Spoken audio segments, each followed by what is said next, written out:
Welcome to another edition of From the Source. I'm your host, Elizabeth Johnson. Today I have the rare opportunity to speak with a frontline doctor who is handling the COVID pandemic firsthand. We had the opportunity to speak with Dr. Katie Gribbin earlier in 2020 at the beginning of the pandemic. Today, she is here to speak with us about the new rollout of the vaccine, what it is, how it impacts us, and what it means for us in the future. Thank you so much for joining us today, Dr. Gribbin. How are you? Thank you so much for having me. Always great being on your show, and I'm excited to speak with you about this. Oh, thank you so much. Now, I understand as a frontline healthcare worker and doctor, you were right on the lines there with the beginning of the rollout. And today, you are still there. Tell me how things have changed from last, I would say, March 2020 to today, January 2021. I think that we have a much better sense of how to handle COVID patients and understand the disease a little bit better. So generally, when a COVID patient comes to us, we're overall more prepared to deliver the best kind of care that we can.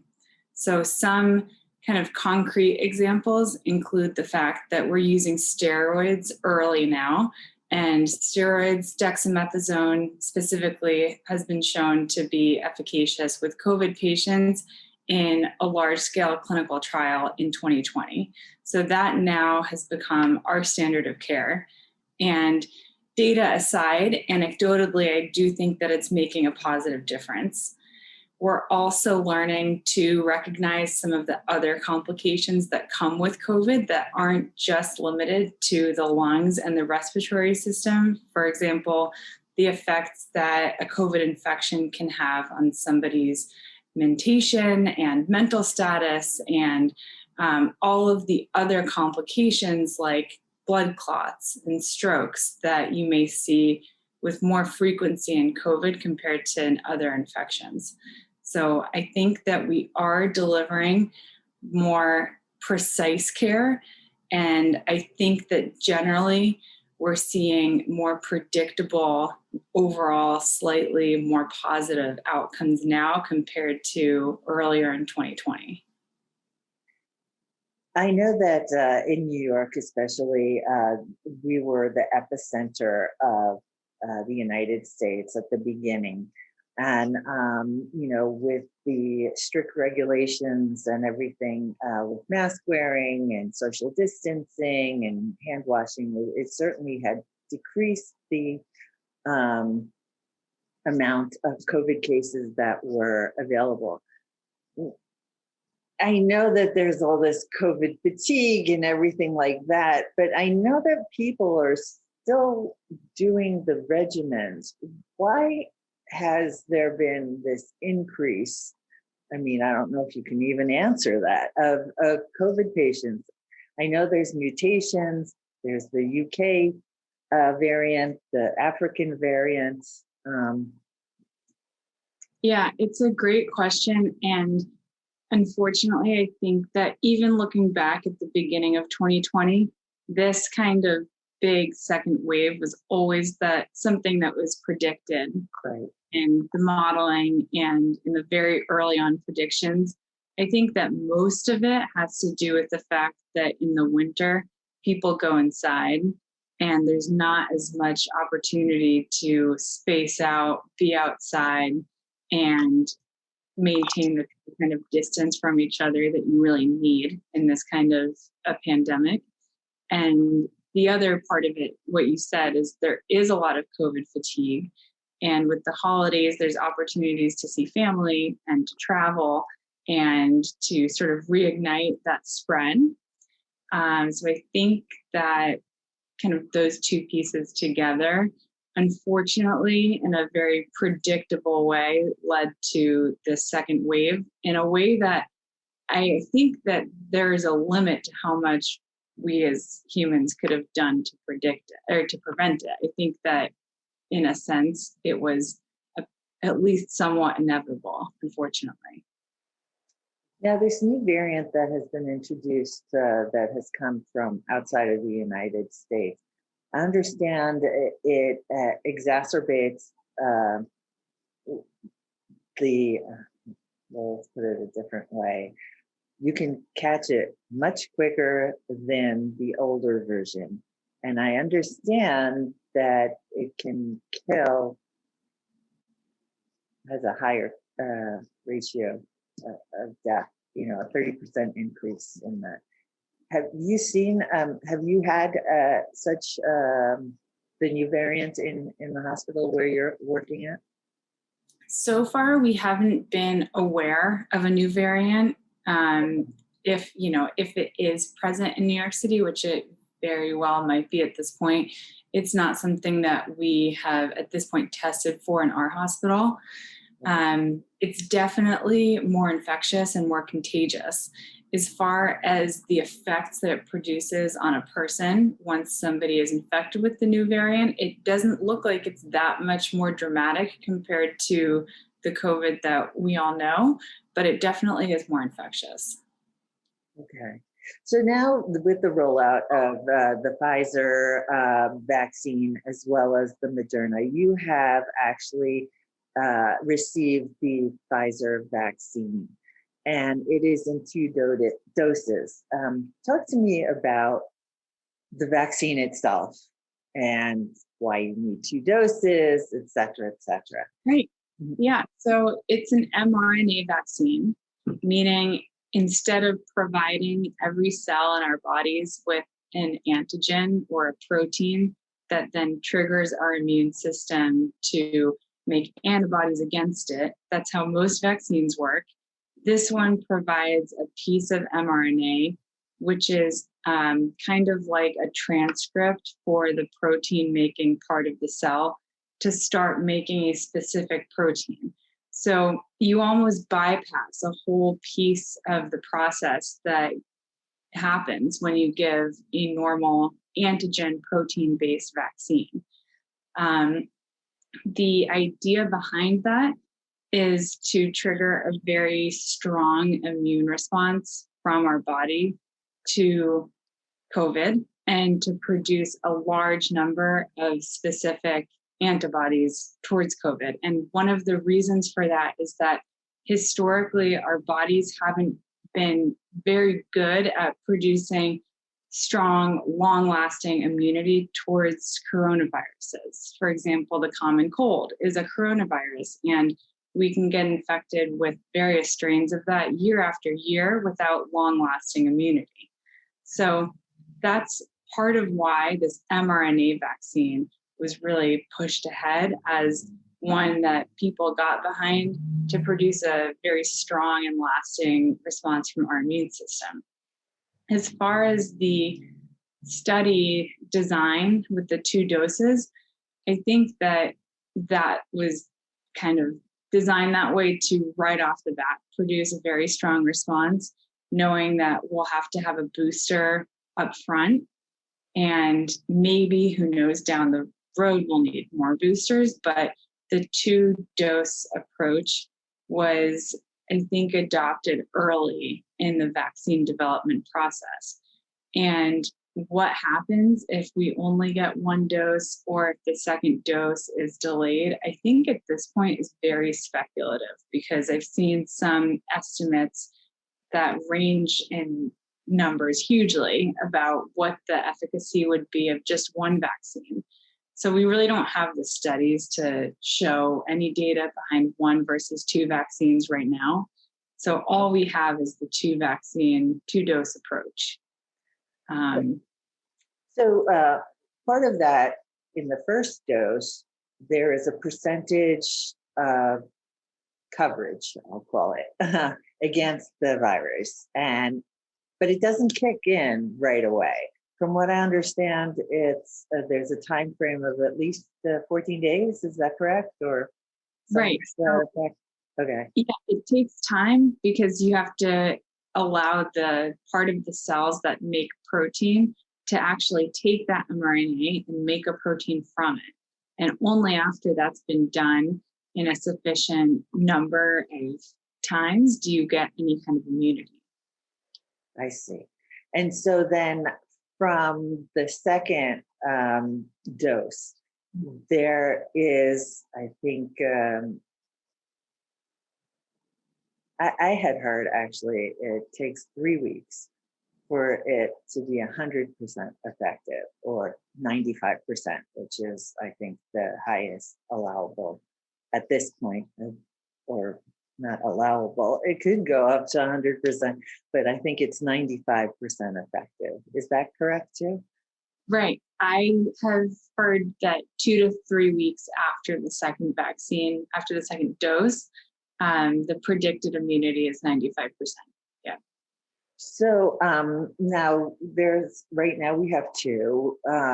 Actually, I think we have three, which is the Pfizer, the Moderna, and now AstraZeneca has come up with a third, which is 70%, but it's only one dose. Is that correct? That's right. Okay. All right, so the question that we have here is the two that have been created, Moderna and Pfizer, are stored in like such cold, I mean, you know,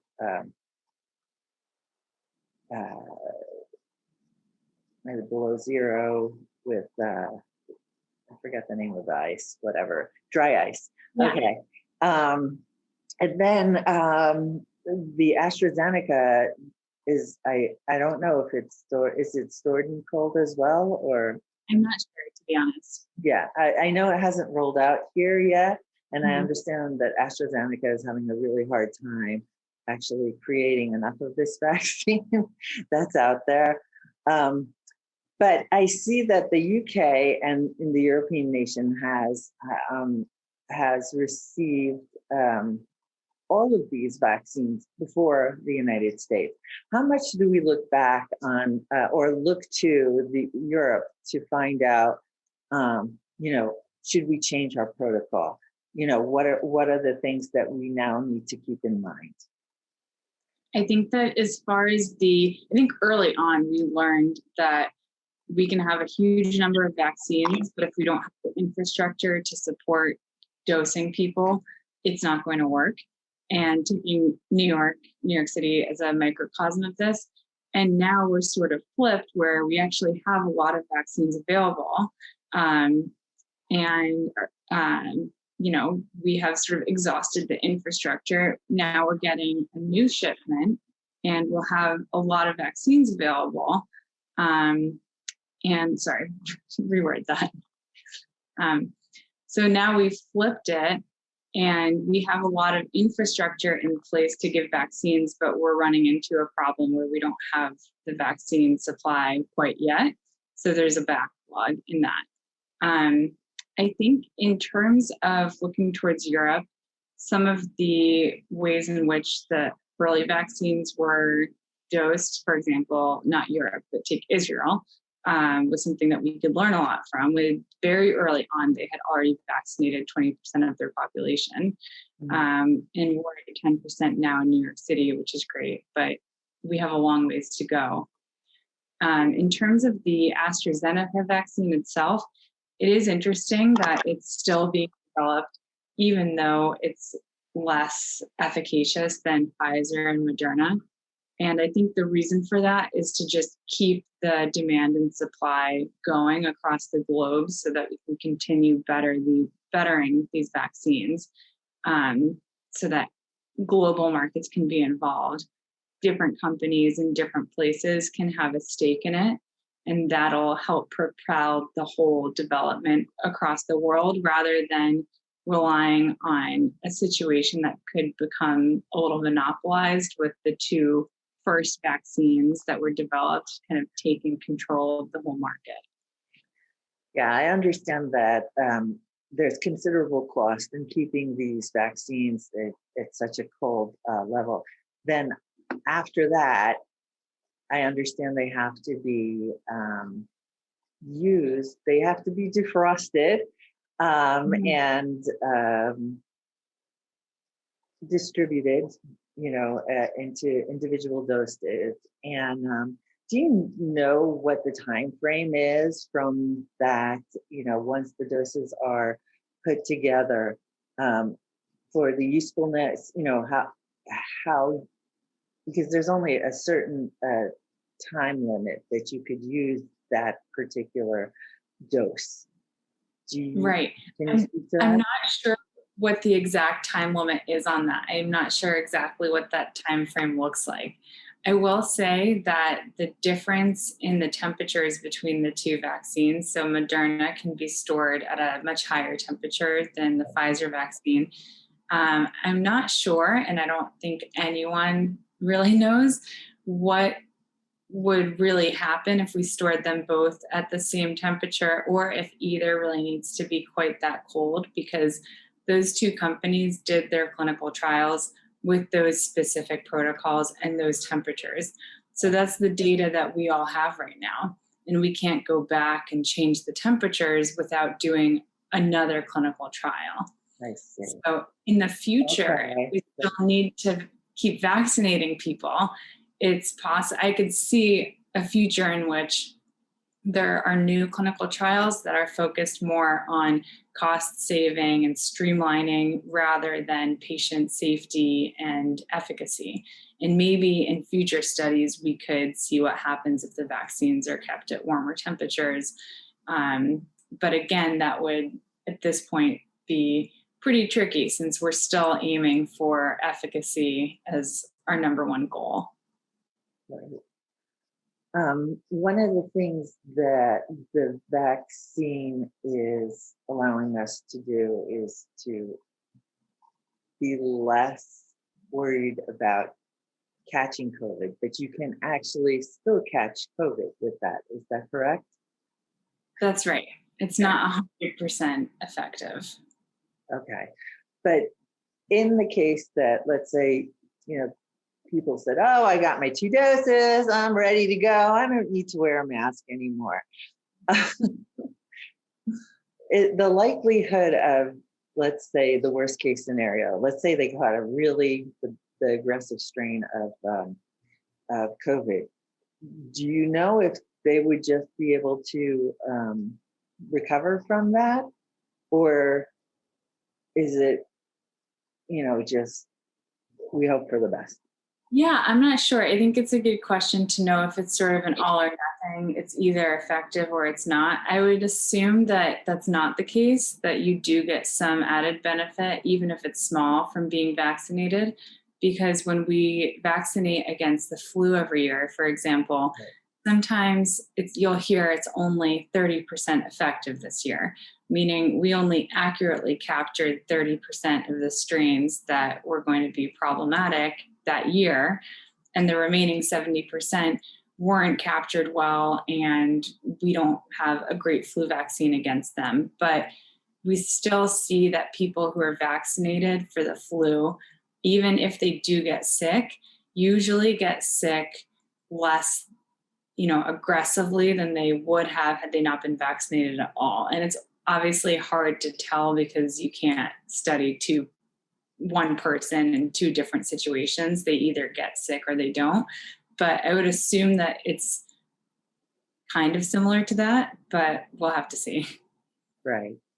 Now, if you had contracted COVID, I understand, there are milder forms of COVID, which are like flu, because actually they claim that, well, you had mentioned before that the flu is a COVID. So the flu is not That right. the common cold is. Oh, the common cold is okay. All right. So, all right, you've caught the COVID and you survived, and however old you are or young you are, now the vaccine has come out. What is the protocol for that? I mean, should that person go right away to get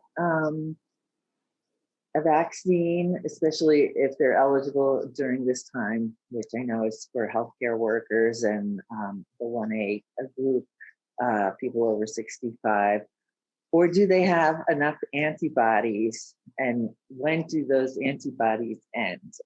So that's a triple question. Yeah. So I will say we never vaccinate, almost never vaccinate anyone who is actively sick against flu, coronavirus, anything really. Right. But as long as someone is fully recovered, and meaning even if they have long-term problems, as long as they have recovered from the contained infection itself, we were recommending that everyone who's eligible for the vaccine get vaccinated. And the reason being is that even though reinfection rates are low with COVID, they do happen. And I've seen at least one myself. And the vaccine has been shown in some analyses to provide even stronger immunity than the coronavirus infection itself. So, doing kind of a head by head that way would be interesting. I don't think we have enough data at this point to say that the vaccine is definitely superior to the infection itself, because it probably depends on the individual and what other factors are going on. But long story short, we're recommending that everybody get vaccinated, even if they've had the virus before. Okay.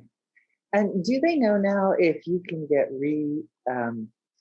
reinfected with the COVID virus?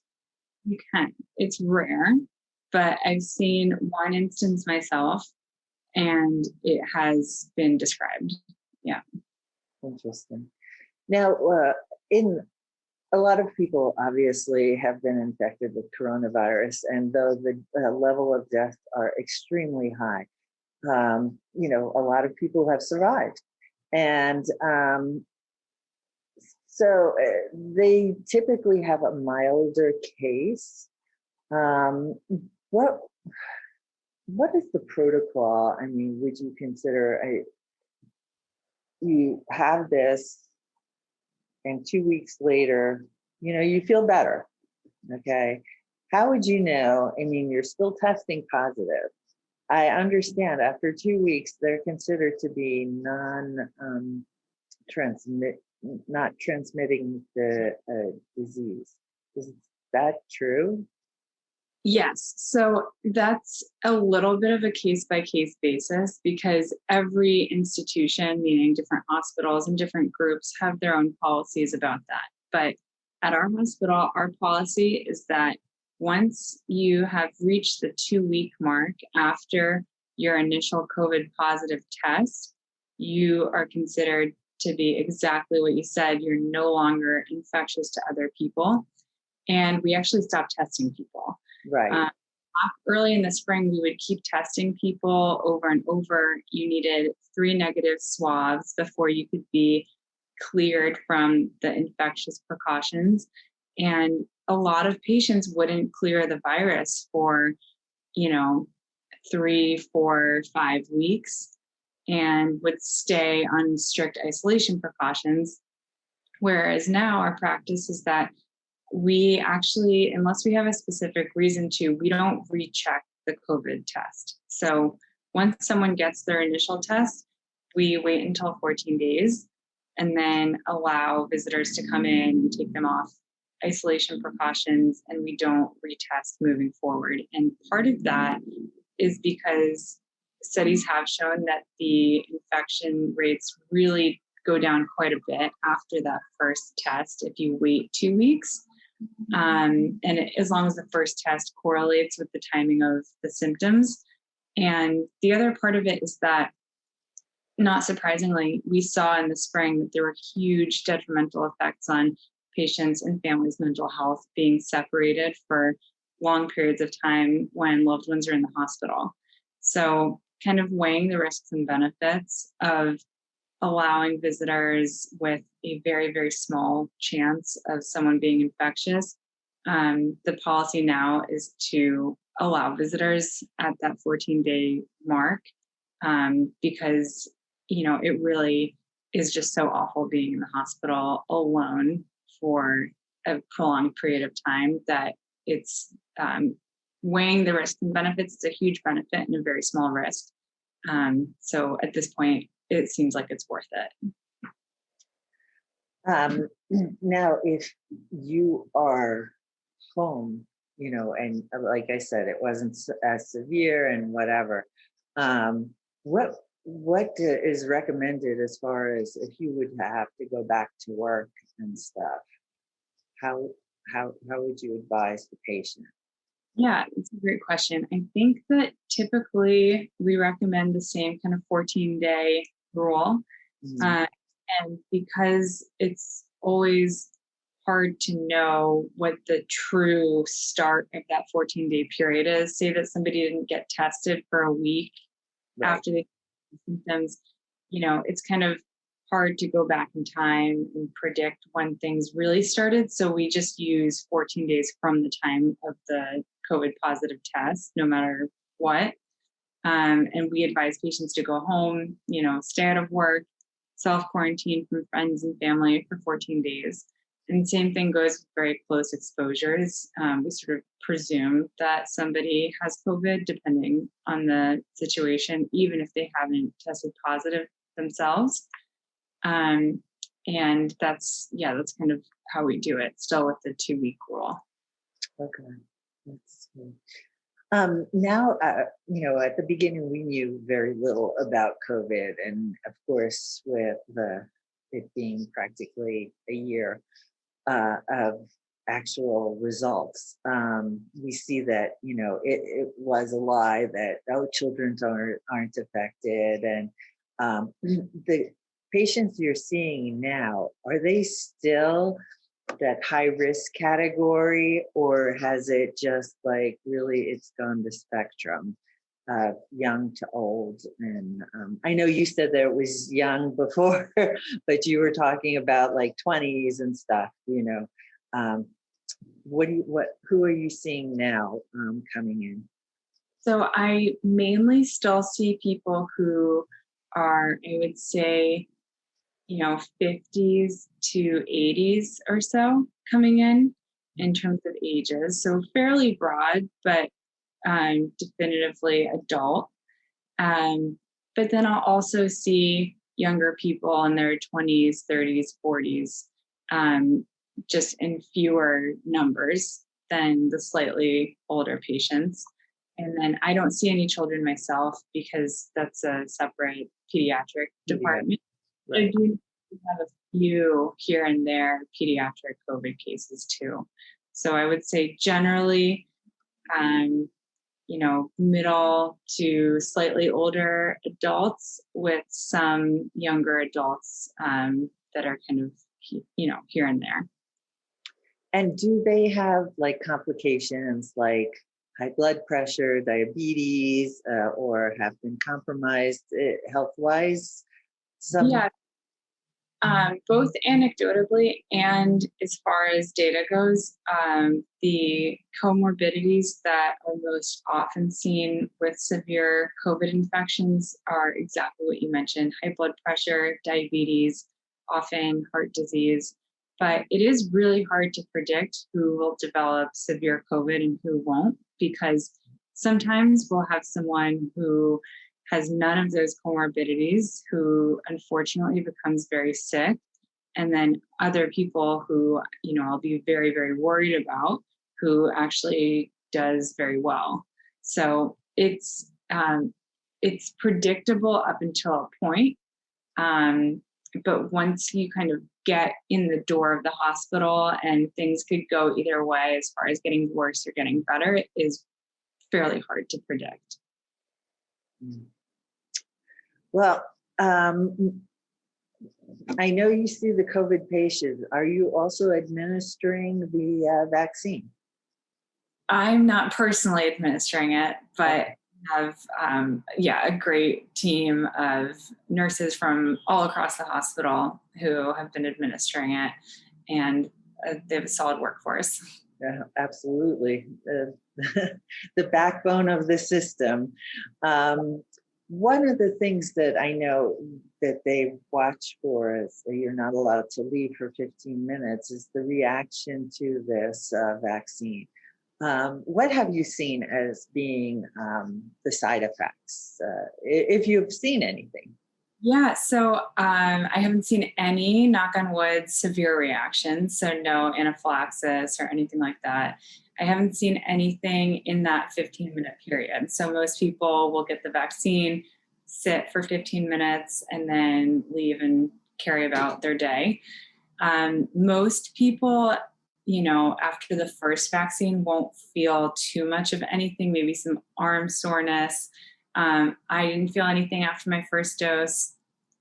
And then after the second dose, a lot of people do develop symptoms. I had some symptoms. So, some people will have arm soreness. And then you really do get an inflammatory response. So it's the second time that your body is seeing something that it's already been primed to act against. And so whenever that happens, it can trigger a whole body inflammatory response and cause symptoms that are those that you experience during a period of inflammation. So during flu, for example, during a severe sunburn, during any kind of illness that will trigger a lot of inflammation. So that will include things like body aches, fevers and chills, and just generally feeling very run down. I highly recommend everyone taking some Tylenol before the vaccine, but definitely after, once you start feeling some of those symptoms, because it really does work. Good old Tylenol. Yeah, wonderful. Well, I have to thank you so much for taking time out of your busy day. You've enlightened us so much the first time, and this time even more so. I hope that you will allow us to knock at your door a third time in the future. Always so much fun talking to you, and thank you so much for having me.